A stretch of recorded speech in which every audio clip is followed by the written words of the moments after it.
really worried about this year's one. I mean, I've heard it being called Godzilla El Nino. They're quite strong words for scientists to use who are normally quite neutral.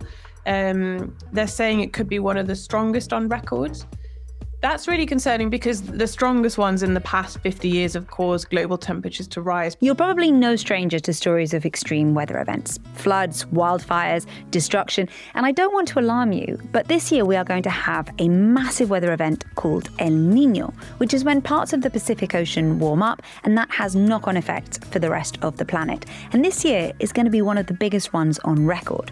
So today we're going to break down exactly what El Nino is, as well as its sister weather phenomenon La Nina, and you're going to hear how countries around the world are trying to prepare for it.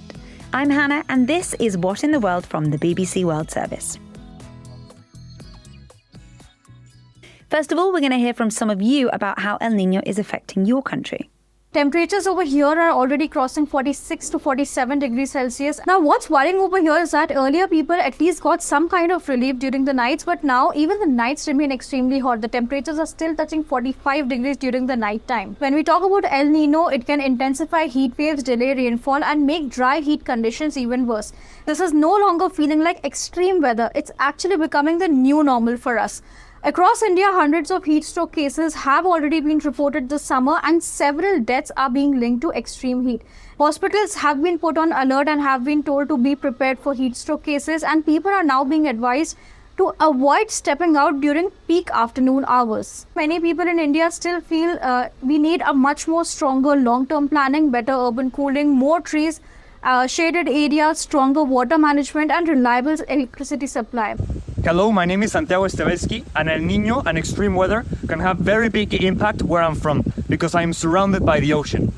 If extreme weather becomes stronger, it can affect the daily lives of the people in my region with stronger hurricanes, flooding, and destroyed beaches like the one behind me.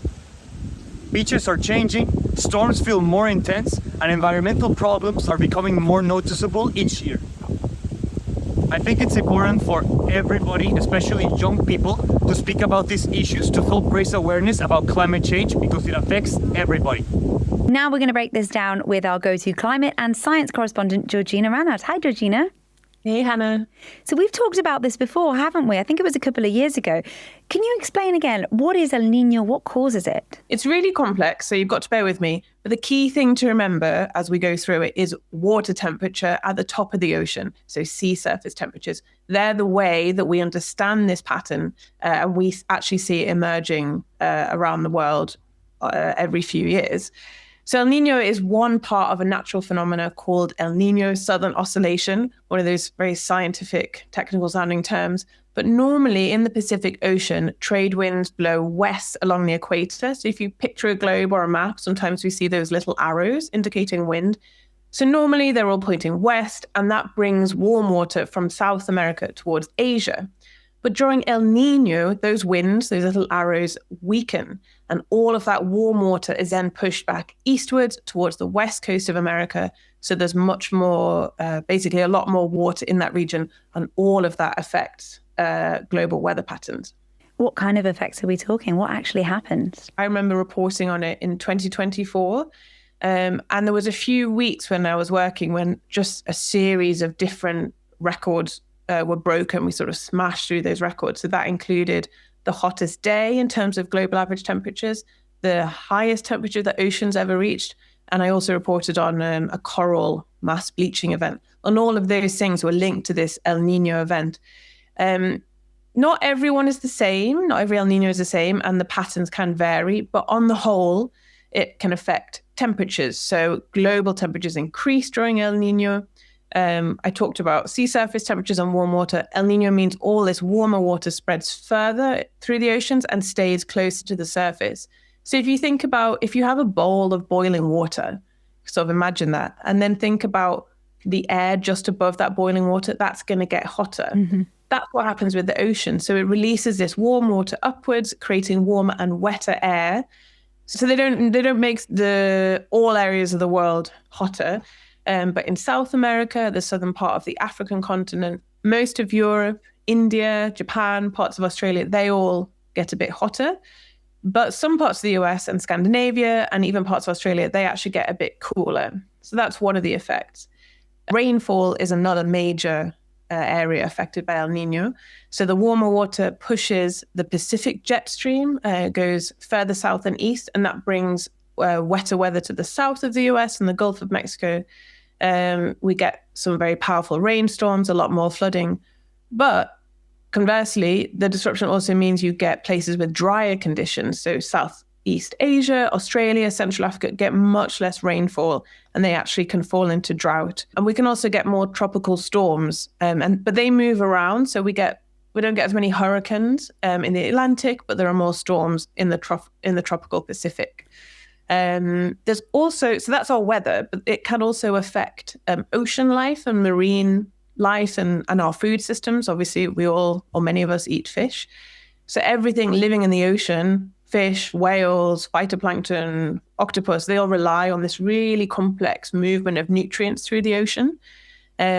Lots of those are in the deeper water. But when the upwelling, which is what this movement of nutrients is, when that doesn't happen because of El Nino, there's basically less food, less nutrients around in parts of the ocean, which means a lot of those animals can't eat as much. So there's less fishing of things like salmon or tuna. And I'm interested in the name. So El Niño means the boy in Spanish. It's got its sister, La Niña. Where do these names come from?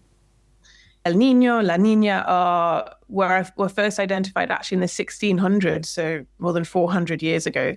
And it was a group of fishermen in Peru who worked, in the Pacific waters off Peru, who noticed that around Christmas, which is often when the warmer temperatures were peaking, there was less fish for them to fish, and so they realized, their livelihoods were affected.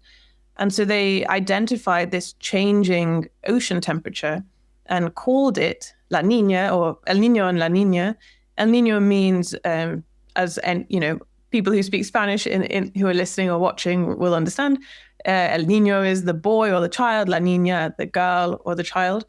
But it was because it was at Christmas, they linked it to Jesus. So this really powerful, really significant and complex weather event is actually effectively called the Christ child. And tell me a bit more about La Niña. Is that essentially the opposite of El Niño? Yeah, more or less. So La Niña is when you get colder water upwelling. And to some extent, in simple terms, it has the opposite effects of El Niño. So at the moment, we've just come out of La Niña, which has been happening over the past couple of years. And we're sort of swinging from that into El Niño. I think at the moment, we're probably in a sort of neutral phase.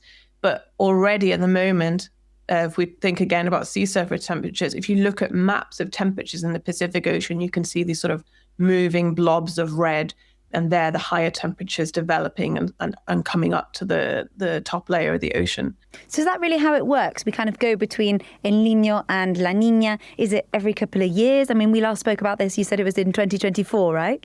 Yeah, so it is a pattern. So we sort of move in between the two. The episodes usually occur sort of 2 to 7 years. Normally they last around a year, but they can go for longer. We've had around 2 years of La Niña, and now we'll move into El Niño. That could last a year, 18 months, and then we may have a neutral time, and then we would probably go back into La Niña, although not always. You can just have another El Niño off the back of the previous one. People are really worried about this year's one. I mean, I've heard it being called Godzilla El Niño. What is unusual, I think, is about how scientists are talking about it. So, as you said, they're calling it a Godzilla El Niño, Super El Niño. They're quite strong words for scientists to use who are normally quite neutral. They're saying it could be one of the strongest on record. There's one perspective that I found quite interesting I was reading earlier, where it was a scientist who was saying, look, we can call it Super El Niño, Godzilla El Niño, but what really matters is the background picture of climate change. So human-induced climate change has already driven up temperatures by probably 1.5 degrees Celsius, and that will increase. And it's that which is happening on top of El Niño, which is what really matters at the moment. And arguably is also the area that we can do something about, whereas the El Niño, La Niña is a natural pattern. We can't do anything about that. Are we better prepared than some of these historical, massive Godzilla Super El Niños for the one that's coming our way in 2026? It's difficult to prepare for. These are they're quite big changes that you need. You can't suddenly just adapt a whole city to flooding. But I guess because we're already, to some extent, preparing for global warming, for climate change, a lot of those preparations will also help us for the extreme weather that would come with El Nino. Yeah, that's really, really useful. Thanks so much, Georgina. Thank you, Hannah.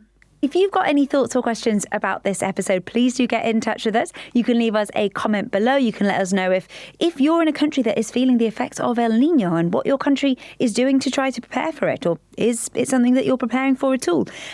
As I said, we have comments right here on YouTube. You can also get in touch with us on Instagram at BBC What's in the World or on WhatsApp. All of our details are in the show notes. And I want to read out a comment that we got on another episode that we did with Georgina. It was about how species of wild bees are at risk of extinction in Europe and why they're so important for humans. Now, I didn't actually know, but wild bees pollinate 75% of all of the crops that we eat.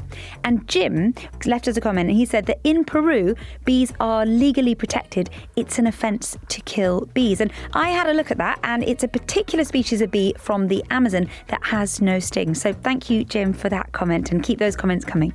That's it from me today. I'm Hannah. This is What's in the World from the BBC World Service, and we'll see you next time.